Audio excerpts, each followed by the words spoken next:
Hey, what is up, everybody? It's your least favorite YouTuber here, and I'm coming back with another brand spanking new video. I hope you guys enjoy it.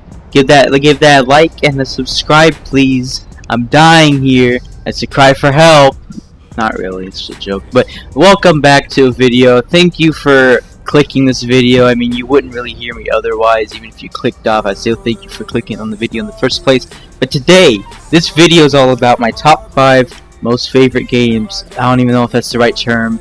I'll just title it whatever sounds great. Top 5 games of all time. My titles aren't very old because I was born in 2000, not in the 2000s. I was born in 2000. So don't expect like Pac-Man 1 is definitely my favorite game, or yeah, Mario 64 is a great game. It's my most favorite. Like, I played it, but I never really had it settle with me, you know. These are kind of more modern games. Let's kick this off strong with number 5. Def Jam Fight for New York. Came out in 2004. This is a great game, man. It's I can't even describe it. There's even a fan base too, which is a surprise because I remember seeing a video of some sort. I don't remember what video it is, but I remember this occasion. Someone commented, "Bring back Def Jam. They should remaster it." They made a new one for the 360. Wasn't good at all. I do not recommend that one. But Def Jam Fight for New York is such a good and satisfying game. I shouldn't have played as a kid, but my dad just was one of those people who just didn't care. Stuff he invests his time in, he just included me with it because this was basically his game, and then he just let me get on it and play it. This game is a great game. It's a fighting game, and it also has rappers. And it's really funny, but this game really got me into hip-hop. This game has Fat Joe. Snoop Dogg is the main villain in it. It has Busta Rhymes, it has Redman, it has Method Man, it has Warren G, it has Dub C. That's not even like half of them. There's so much more. This game has so much to offer. It sounds so goofy in the concept. You can be a gangster who knows kung fu. That's basically it. You can choose fighting styles. You can choose martial arts, street fighting, kickboxing, wrestling, and submissions. And they're all just a whole different experience. So if you get bored with one fighting style, go to the other one. And it's really just such a good game, man. And just everyone feels different because they have different fighting styles. It's very satisfying to progress in this game because you can get jewelry that's diamond and it just glistens all over you. Even if you're just standing still, it still just shines all over you. It's just so satisfying to get all that. You know, you can just be blinging out. You can spend that money on tattoos. You can, it's just such a good game to progress in. The fighting styles, you can learn a new fighting style with these skill points, I believe. Or you can use the skill points to make your stats go up. And Def Jam Fight for New York is coming in at number 5. Number 4 is not really a surprise because so many people love this game. Star Wars Battlefront 2 2005, the original. Now, I love DICE's Battlefront 2. That's not the point. Number 4 isn't that Battlefront. Number 4 is the original Battlefront 2. This game is an absolute classic. My dad also introduced me to this game, and it's such a good game. Battlefront 2 is so nostalgic when you play it. Got on sale for PC, and when I played it again on PC, it was just so nostalgic hearing everything. You got the classic clone guy who voices him, Temuera Morrison. I don't know how to say the name, but that's the classic guy, man. The story's amazing, and the thing is, this game came out before Revenge of the Sith, actually, a few months before it came out, or 1 month before it came out, or it could have come out on the day it came out. What do I know? I didn't do that much research for this video, so it was really just cool experiencing that for the first time, because back then there was no internet. YouTube thing. There was internet, but there's no YouTube thing where it's like, alright, so here is the commercials going to come out here first. Like, no, the only way you can see these commercials are if you have cable, and sadly I didn't have cable. But when I got this game, I was like, oh, this is a new Star Wars game, and that showed scenes from Revenge of the Sith, and I was like, this is an exclusive, baby. I know everything about this. This game, once again, so nostalgic, so many ways to play. The only thing that I have to complain about, really, is the Jedi and villains and Sith and everything. They all feel the same, except, obviously, the lightsaber and the blaster heroes. They basically have all the same abilities, but, hey, man. It's still really cool to just have reskins and just play as Ki-Adi Mundi, might I add. God himself. and it's just a good game. My number 3 is actually a game that's really low-key. I never thought I'd use the word low-key before, but I never really seen anyone talk about this game. My number 3 is The Sims Bustin' Out 2003. This is single-handedly the best Sims game of all time because there's progression. If you go through my list, all of these games have progression other than Battlefront 2. This game is so good. You start from the bottom, then you go to the top. I wish I can play it, but I do not have the disc. It's such a great game. I remember grinding on that every day because I wanted to get to the highest level because I had no idea what the highest level was, so we just had to keep playing.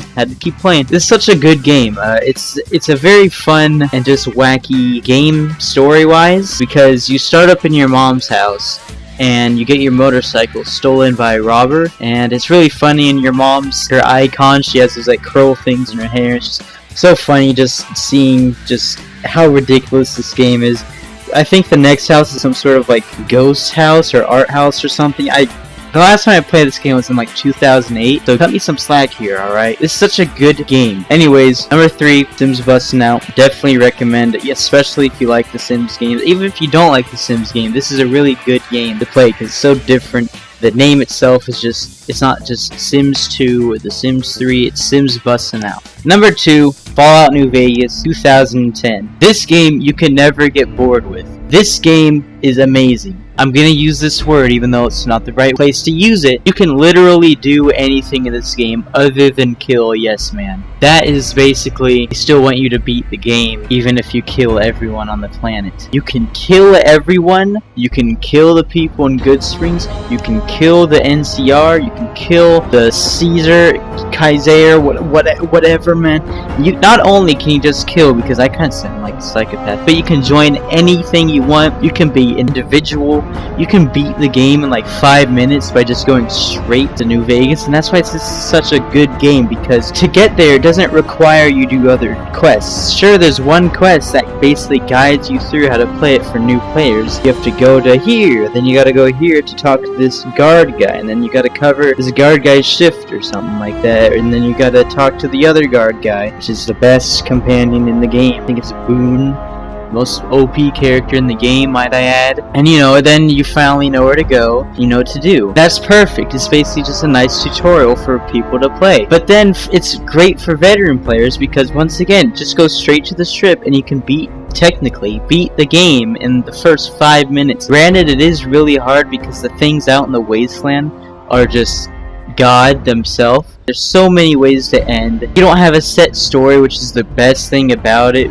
Bethesda's games seem to give you a story that you have to go by. Your dad ran away and then you gotta find him, or your wife died by this idiot and then you gotta find your son. I don't like that. This one, you're a courier who's gonna deliver something and you got shot in the head. That's it. You can play this casually. You can go deep into your own character's lore. The only thing bad about it is the combat. The combat before Fallout 4 is horrible. It's just not fun at all to play the combat. I'm hoping they remaster New Vegas or have Obsidian make another Fallout game. Highly doubt that's gonna happen. But otherwise, there's just so many ways to play. All the skills have a purpose. If you have a skill high, you can use that skill in a specific conversation to either get out of it fast or to get something bonus out of it. It's so nice. Progression.